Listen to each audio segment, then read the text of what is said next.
Et je vais doucement vous montrer de quoi il s'agit, que la Côte d'Ivoire est gérée par une mafia. D'accord? Donc, Dominique Novia, là, elle a une société immobilière. Cette société est gérée par Assalfo du groupe Les Bagiciens. Voilà Ivoirien, non, tu es trop fort. la réalité.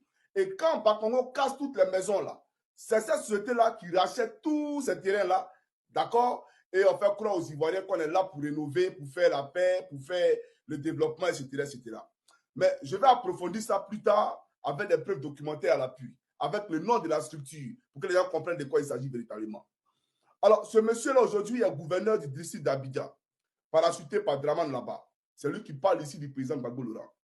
Mais le président Gbagbo ne va pas te répondre parce que tu n'es pas de son acabit. Vous n'êtes pas du même acabit. Il ne va pas te répondre, ce n'est pas ton ami. Voilà. Toi, tu es rebelle, tu es rentré dans son gouvernement à cause de la rébellion. Il ne peut jamais te répondre. Vous ne jouez pas les billes ensemble. Nous, on va te répondre. Voilà. Nous, on va te répondre. Alors, j'aimerais dire aux Ivoiriens d'écouter attentivement ce monsieur-là parler. Écoutez attentivement ce monsieur-là parler. C'est plus que capital, c'est très important.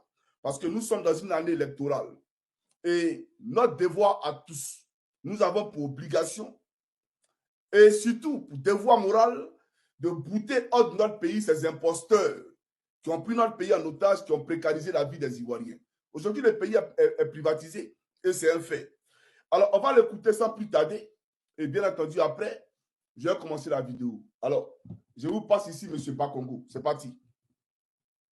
Gbagbo dit que lui, son inscription sur la liste électorale, que ça, c'est un petit problème. Que ça, c'est un problème administratif. Voilà, bon, le président va dire à un petit là, comment il s'appelle le petit là, de l'intrigue d'élection là. On lui dit, il dit, ouais, la CI, ouais, c'est du cinéma. Bon, il dit, voilà, le président va lui dire, il faut écrire le nom de Gbagbo. Bon. Et que c'est fini. Mais est-ce que c'est fini? Non, il dit que c'est pas fini. Quand on a inscrit le nom de Laurent Gbagbo sur la liste électorale, c'est pas fini. Parce que l'objectif, Laurent Gbagbo doit être candidat à nouveau en Côte d'Ivoire à Astaghfirullah. Qu'à Dieu ne déplaise. 1000 fois qu'à Dieu ne déplaise que Laurent Gbagbo devienne. Mais c'est normal que tu dises Astaghfirullah. Parce que sous la bâche, là, ceux qui t'écoutent là, prends ta caméra, montre ceux qui t'écoutent là, le public là. Ce n'est pas la Côte d'Ivoire dans sa diversité. Ce n'est pas la Côte d'Ivoire qui t'écoute.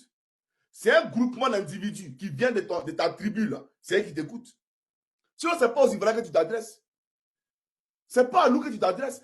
Prends ta caméra, filme ceux qui sont sous la bâche. Et montre-nous toutes les composantes, toutes les couches sociales en Côte d'Ivoire qui d'accordisent à ton discours. Personne ne t'écoute. Tu prends des gens là qui sont en boubou, qui sont assis là, et tu racontes ta vie.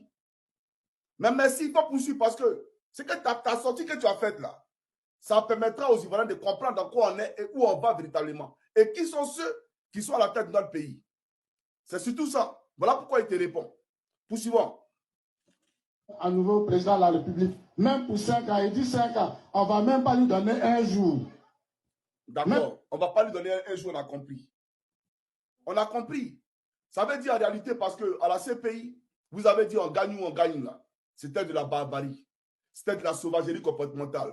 Et c'était de l'animosité créée par le FPI. Pour dire que c'était un esprit antidémocratique que Laurent Gbagbo avait créé. On gagne ou on gagne. Ça veut dire quoi? C'est vous qui l'avez dit à la Cour pénale internationale.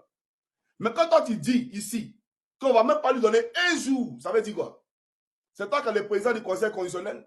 C'est toi qui es le propriétaire de la Côte d'Ivoire. Voilà pourquoi j'ai titré dans ma vidéo droit de réponse assisté Bakongo, propriétaire de la Côte d'Ivoire. Tu es le nouveau propriétaire de la Côte d'Ivoire. On ne va pas lui donner un jour. C'est avec Gbagbo Laurent que tu parles comme ça. C'est ton ami. Le président Gbagbo est son ami. Ou bien tu as oublié ton passé. Mais ce n'est pas grave. Mais montrez aux Ivoiriens que vous êtes barbares. Montrez aux Ivoiriens que vous êtes des truands. Montrez aux Ivoiriens qu'en réalité, le costume cravate que vous présentez à la télévision là, c'est un leurre. C'est pour juste simplement amuser la galerie. Parce que vous êtes des barbares, vous êtes des voyous. Parce que ceux-là voyous peuvent parler comme ça. Parce que nous, là, la Côte d'Ivoire est régie par des règles et par une loi. D'accord? La loi constitutionnelle, là, qu'est-ce qu'elle dit? C'est la loi, on regarde. Et toi, tu te lèves là, on ne va pas lui donner ça. Toi, tu es qui? Toi, on parle de la loi, je n'ai pas dit dans les temps, on ne parle pas en termes de Bakongo, en termes de jeu. On regarde la loi. Sinon, chacun veut faire sa loi là. Toi-même là, vois-tu que tu roules là, tu n'as pas roulé ça. On te demandait où tu as enlevé l'argent pour payer ça là. C'est parce qu'en Côte d'Ivoire, il n'y a pas de loi. Voilà pourquoi il y a des ministres qui sont des super milliardaires voleurs, et puis les gens à l'écart et puis ne parlent pas. Ils sont normalement dans un état de droit, toi tu es en prison. Toi, tu es en prison, ton train de vie. Tu es multimilliardaire aujourd'hui. Toi qui as précarisé la vie des Ivoiriens, qui as pris la Côte d'Ivoire pour la donner aux Libanais, toi tu as venu parler du président Gbagbo. Le président Gbagbo, c'est ton ami? Ce n'est pas ton ami. Mais merci de nous montrer que tu es un voyou. Merci de nous montrer que le FPI, le RDR est un parti de gangsters et que là-bas, il n'y a pas un esprit démocratique qui règne et que c'est vous qui décidez à qui vous allez donner 5 ans de pouvoir ou 1 jour de pouvoir. C'est ça. Seul un voyou peut parler comme ça. Mais nous, là, nous disons que nous regardons la loi et si c'est Bakongo, là, il n'est pas au-dessus de la loi. Et tu vas rencontrer cette loi-là sur ton chemin. Ne t'en fais même pas. Voilà. Poursuivons la vidéo. Pas un jour. Même pas un jour. On ne va pas lui donner un jour. Alors, en fait, en réalité, il est en train de chauffer à blanc. Il est en train de chauffer à